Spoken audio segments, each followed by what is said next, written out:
এই দেহের পানি মিঠা কুন্ডা?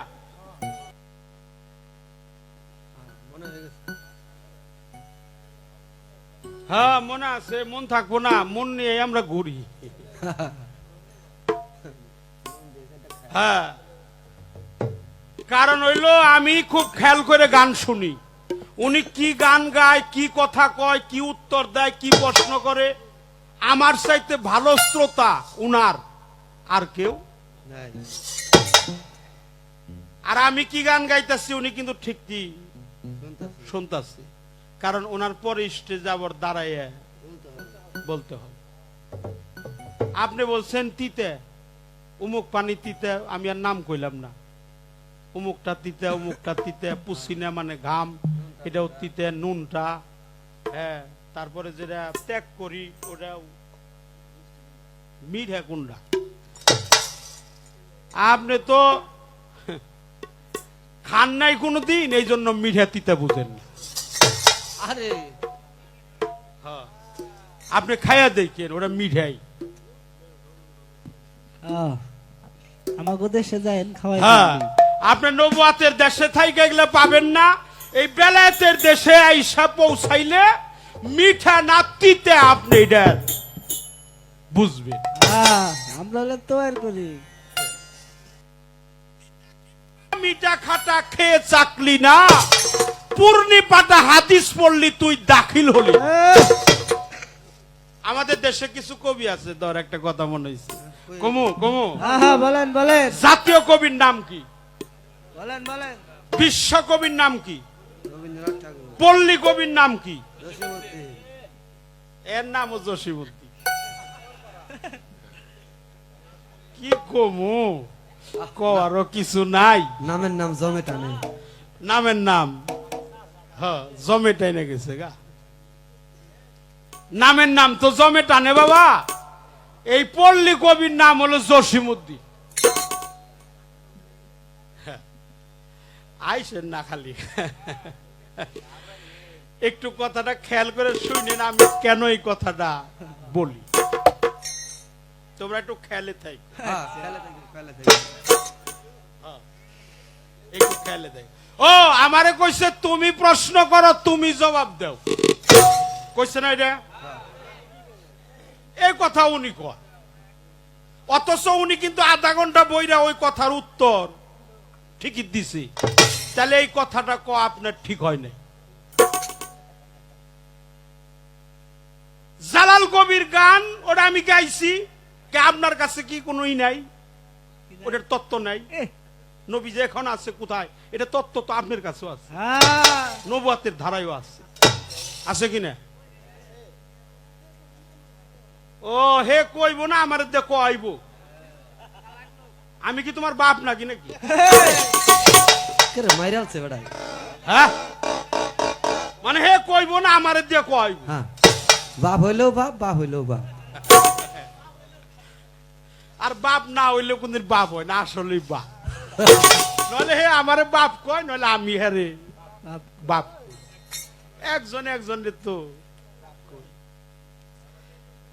হ্যাঁ হ্যাঁ আমারে তো কইছে।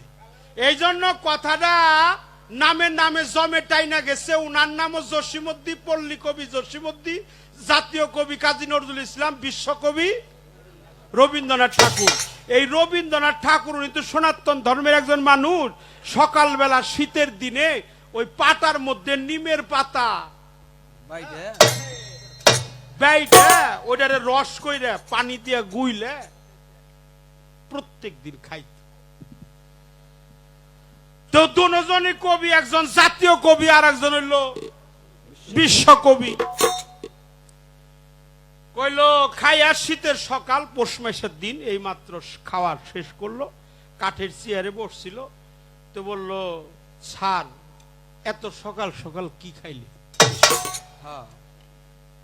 তো ওই আমাকে বিশ্বকবি কইতেছে নজরুল, আমি খাইলাম হলো অমৃত সুধা।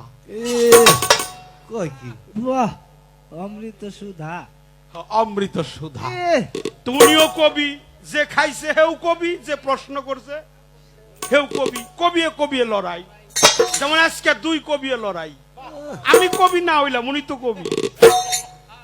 এই সব কথা কোনদিন আর কইবেন না হ্যাঁ, যে সাবধান। আমার কথা তুমি কওকে। আমি আজকালকার বুঝাই না।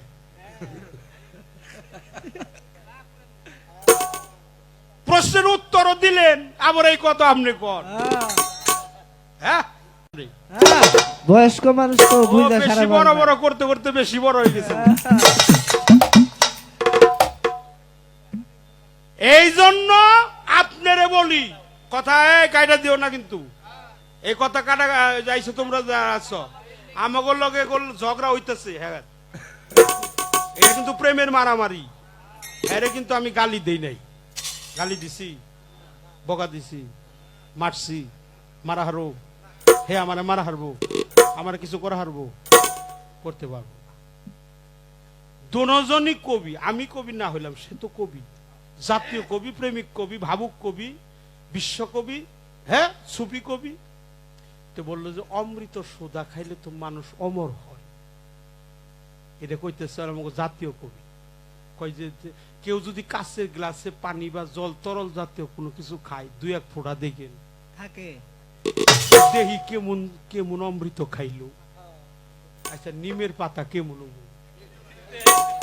তিতা বিষ। আচ্ছা, কেমন তিতা হবো? ওটা চিরতারেও হার মানা।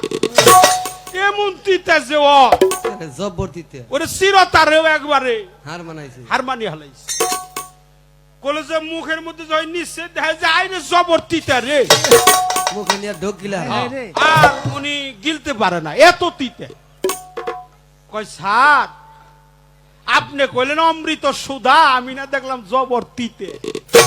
কই নজরুল, তোমার কাছে তিতা হইলে কি ওটা আমার কাছে মিঠে।